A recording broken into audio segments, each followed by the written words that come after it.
Good morning everyone, welcome to Knowledge Account. 25th December 2024 A daily current affairs নিয়ে আমরা discuss করব with static GK. Merry Christmas সবাইকে।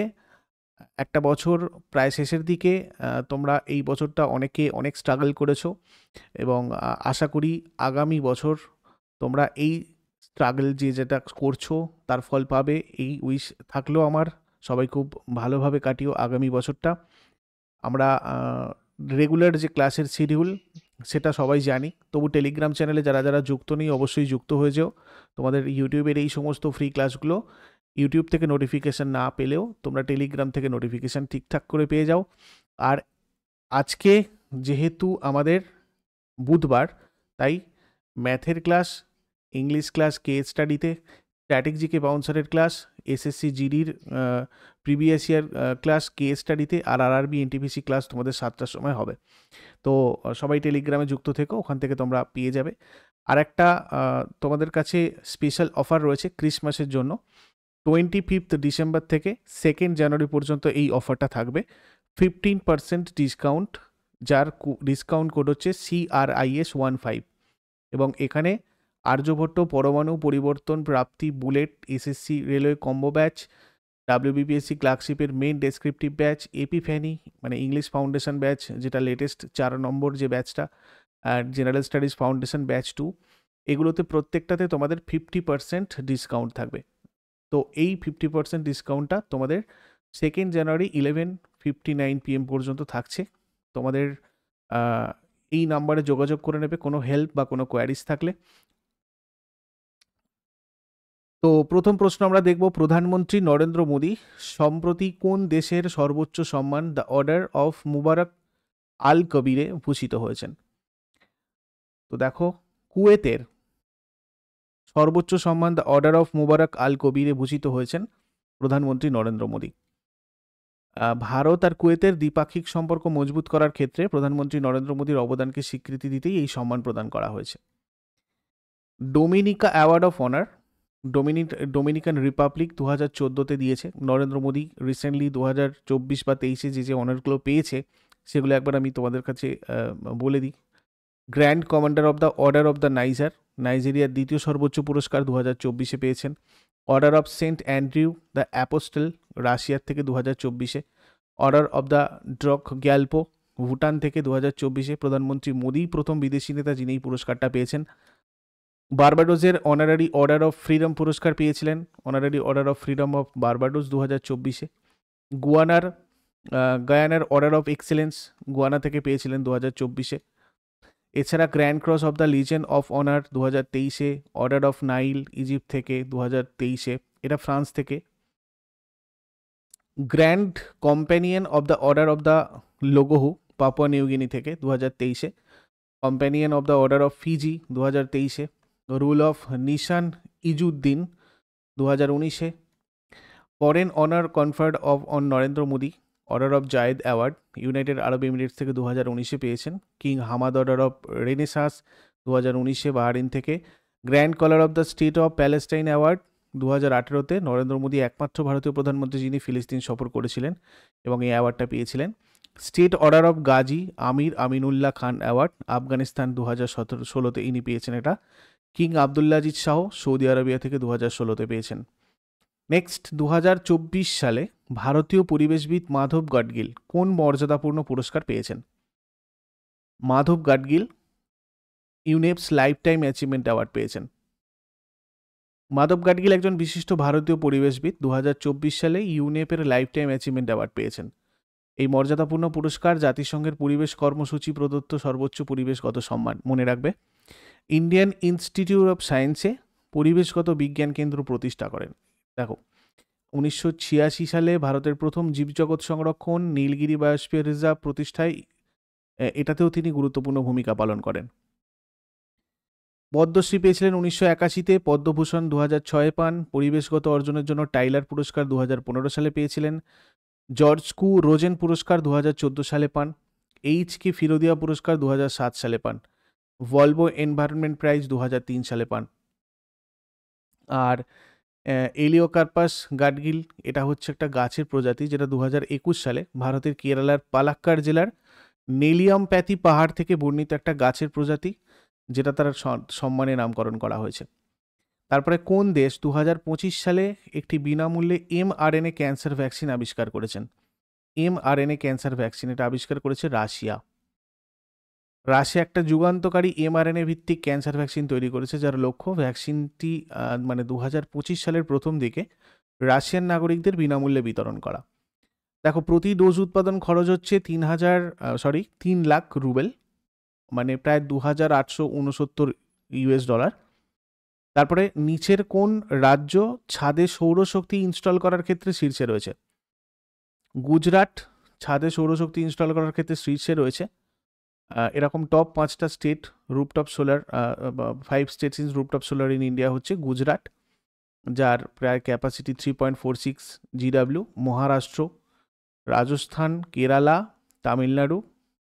Next, kho kho world cup 2025 এর brand ambassador হিসেবে নিযুক্ত হয়েছেন কে? সলমান খান খো খো ওয়ার্ল্ড কাপ 2025-এর ব্র্যান্ড অ্যাম্বাসেডর হিসেবে নিযুক্ত হয়েছেন। এই খোখোটা একটা ঐতিহ্যবাহী দক্ষিণ এশীয় খেলা, যেটা প্রাচীন ভারতে চলে। এটা কবাডির পরে ভারতীয় উপমহাদেশে দ্বিতীয় জনপ্রিয় ঐতিহ্যবাহী খেলা। খোখোর নিকনেম হচ্ছে তোমার খোখো, তারপরে চোয়ান চুইন বাংলায়, আর এখানে হচ্ছে তোমার 9জন যেটা আমাদের খেলোয়াড়, মানে একটা ছোঁয়াছুঁই, ঠিক আছে, এটা বাংলাতে ছোঁয়াছুঁই বলে। 9জন খেলোয়াড় মাঠে থাকে এটাতে। নেক্সট হচ্ছে উদ্বোধনী অনূর্ধ্ব 19 এসিসি মহিলাদের T20 এশিয়া কাপের ফাইনালে ভারত কাকে পরাজিত করেছে? বাংলাদেশকে পরাজিত করেছে।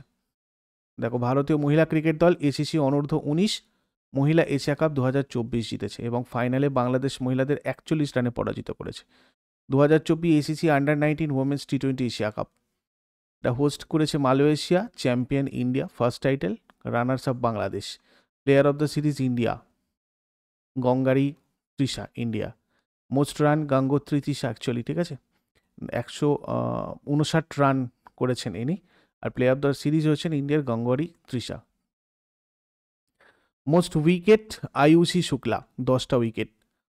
তারপরে Shri Chandrashekarendra Saraswati national eminence award for public leadership, এই পুরস্কারে কে ভূষিত হয়েছেন? এস জয়শঙ্কর ভূষিত হয়েছেন।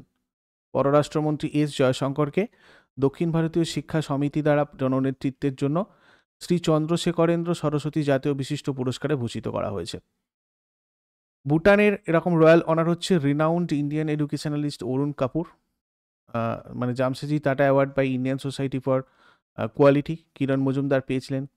এরকম রিসেন্ট কিছু অ্যাওয়ার্ড এগুলো, JC Daniel award for 2023, JC Daniel award, হ্যাঁ, society security good practices at Asia Pacific forum in Saudi, EPFO, third PSU transformation award under the innovative product development category, solar energy corporation of India. তারপরে Aster guardians global nursing award 2024, nurse Maria Victoria Juan from Philippines থেকে।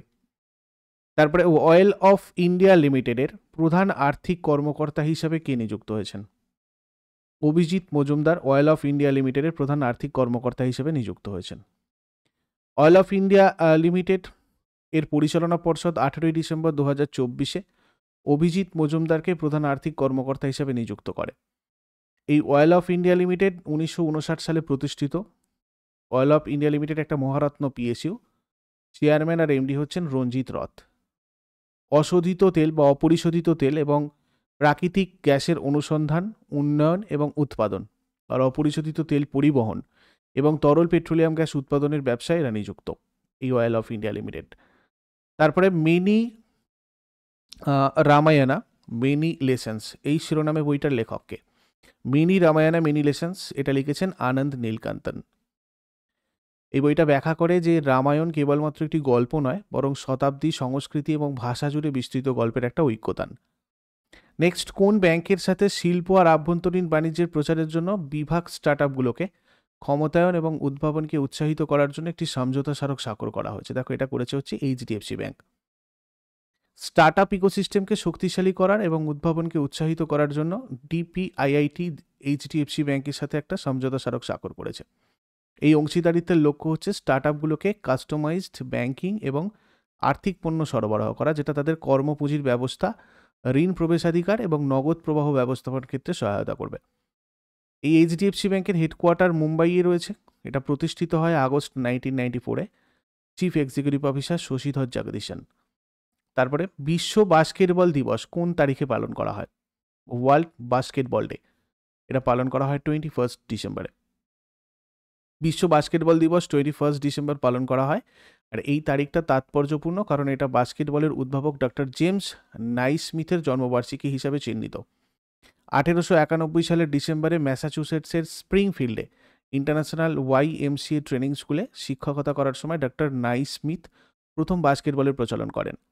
বাস্কেটবলের বৈশ্বিক তাৎপর্য আনুষ্ঠানিকভাবে জাতিসংঘের সাধারণ পরিষদ দ্বারা 25 August 2023 তারিখে ARES 77/3/24 রেজলিউশন গ্রহণের মাধ্যমে স্বীকৃত হয়েছিল। আগের দিনের হোমওয়ার্কগুলো আমরা দেখে নেব। ভিলাই কোন নদীর তীরে অবস্থিত? এর উত্তর হয়ে যাবে শিবনাথ নদী, মহানদীর একটা উপনদী। ভিলাই ইস্পাত কারখানা কোন দেশের সহযোগিতায় প্রতিষ্ঠিত হয়? এটা হয়ে যাবে ভিলাই ইস্পাত প্ল্যান্টটা মানে আমাদের ছত্তিশগড়ের দুর্গ জেলায় রাশিয়ার সহযোগিতায় হয়েছিল, রাশিয়ার সহযোগিতায় প্রতিষ্ঠিত হয়েছিল এবং 1959 সাল থেকে উৎপাদন শুরু করেছিল। আর আজকে তোমাদের জন্য হোমওয়ার্ক থাকবে বোকারো ইস্পাত কারখানা কোন রাজ্যে অবস্থিত আর সেলের পুরো নাম কি? শেষকালে কমেন্ট বক্সে এগুলো জানাও। চট করে আগের দিনেরগুলো কুইক রিভাইজ করে নেবো। যারা যারা লাইভে রয়েছে অ্যান্সার করার চেষ্টা করবে। 24 নভেম্বর 2024-এর কোয়েশ্চেন্স কী কী ছিল?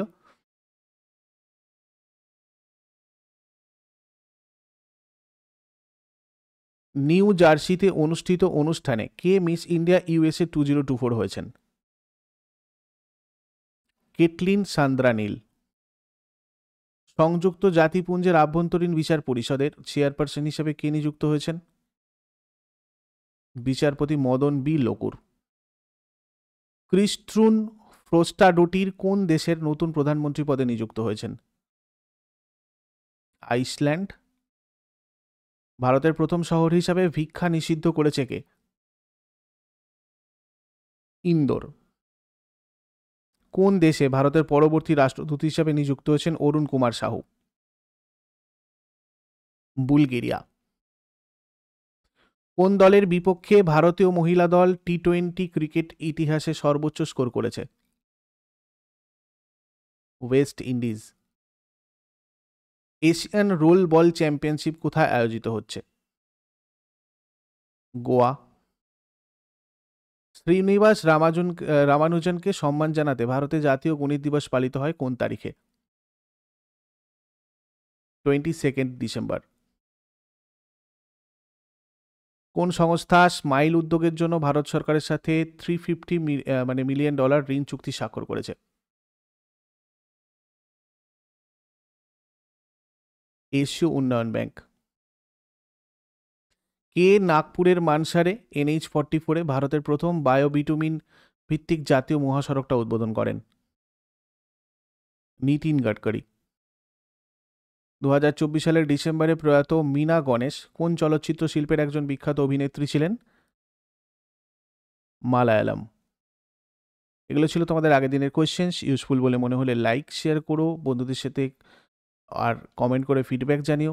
যারা প্রতিদিন সকাল 6টার সময় ডেইলি কারেন্ট অ্যাফেয়ার্সের আপডেট পেতে চাও তারা অবশ্যই নলেজ অ্যাকাউন্টকে সাবস্ক্রাইব করে বেল আইকন প্রেস করে অলে ক্লিক করে নিও। Thank you so much. Take care. Have a great day.